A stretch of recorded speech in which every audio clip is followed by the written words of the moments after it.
So how about if we have a new attitude? Today is the first day of the rest of my wonderful life that God has planned for me. And I'm going to let go of what lies behind, and I'm going to press on to the good things that are ahead.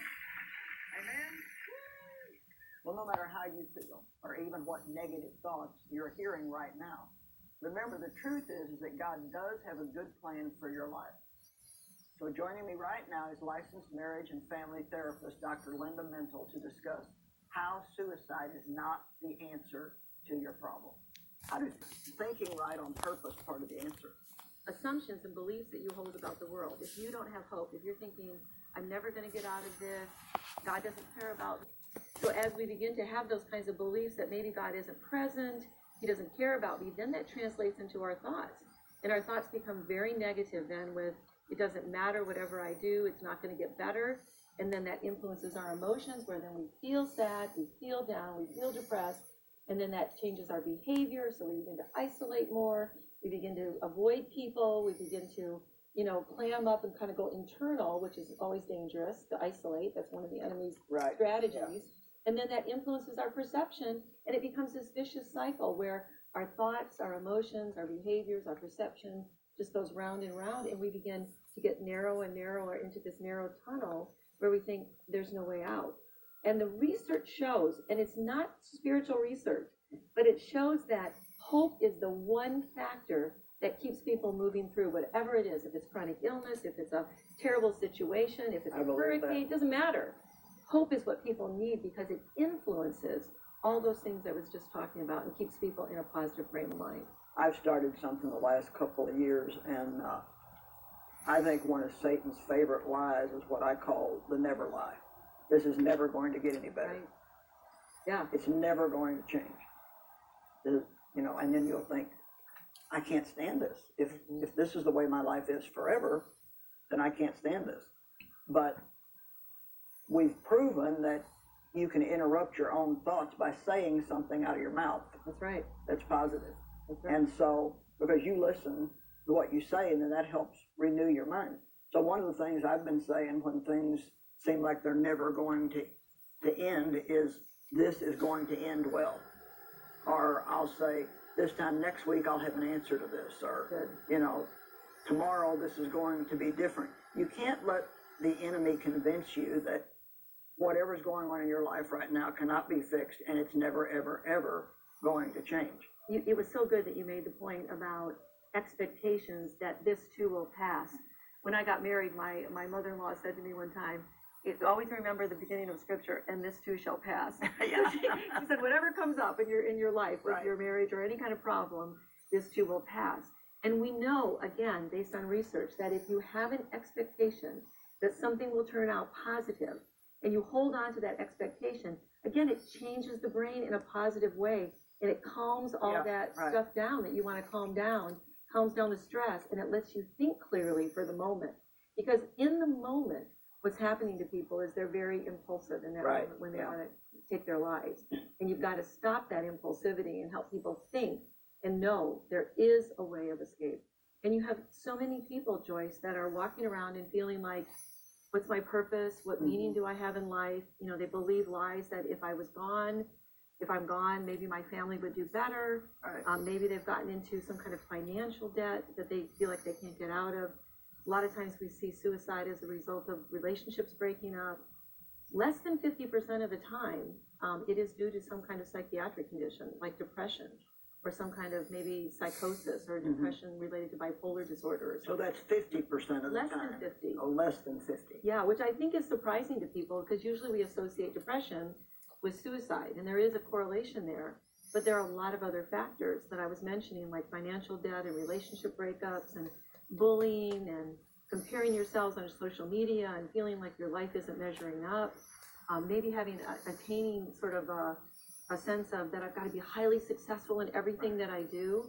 Really concerned about the resiliency of young people that we're seeing now. We've got teenagers and young people in universities where they're offended by everything that ever happens. Yeah.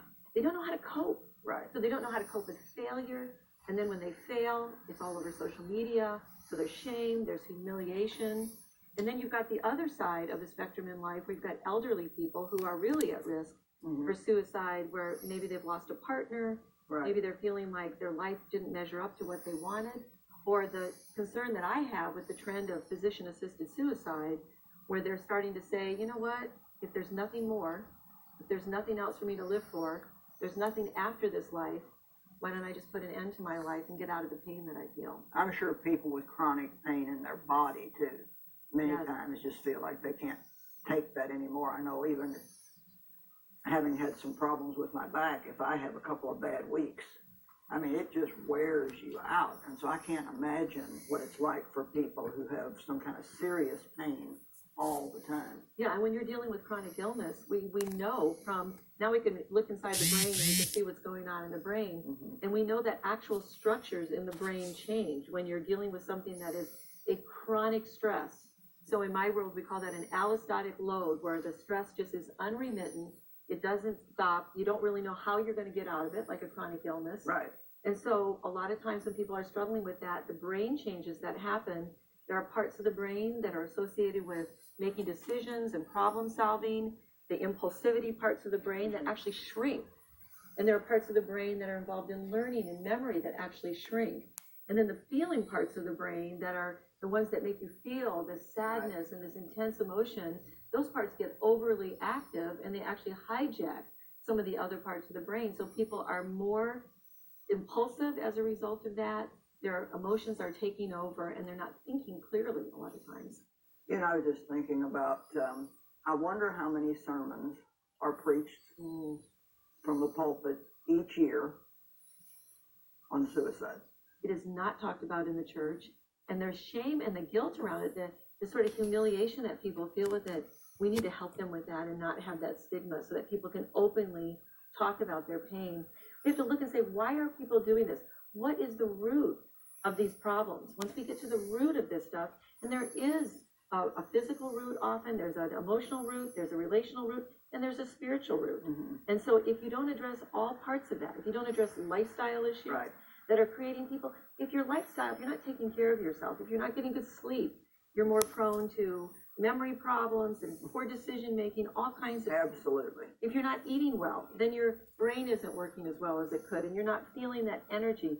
And what all of that does is it runs you down, and it puts you in a position then when negativity starts and you get stressed from all angles of your life, you start to think, man, I'm just exhausted. I can't deal with this. Why am I doing this? What's the point? What's my meaning? Why am I here? What's this about? And I think one of the things that the church could really help with is we do not have a theology in our culture of suffering and how to deal with pain and difficulty, because God promised he would be with us through the difficulty. He promised he would give us peace in the middle of life storms, even though we're going through a lot of pain. His promise is to be with us and to give us peace and to get us through to the other side. What advice would you give to somebody watching right now? And I believe there's lots of people who have been and are thinking about committing suicide. What would you say to them right now? I would say that the lie that they're hearing in their head, that there is no hope, the very thing that you talked about, there always is hope. There's always a way.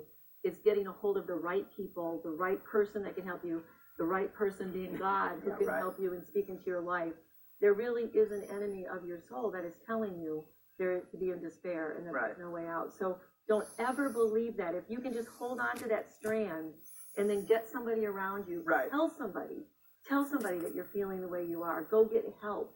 And there is a way to help you and get out of that horrible place of despair. Thank you, Linda. We appreciate your insight so much. Now, when we return, we're going to discuss recovering from the pain of losing a loved one to suicide.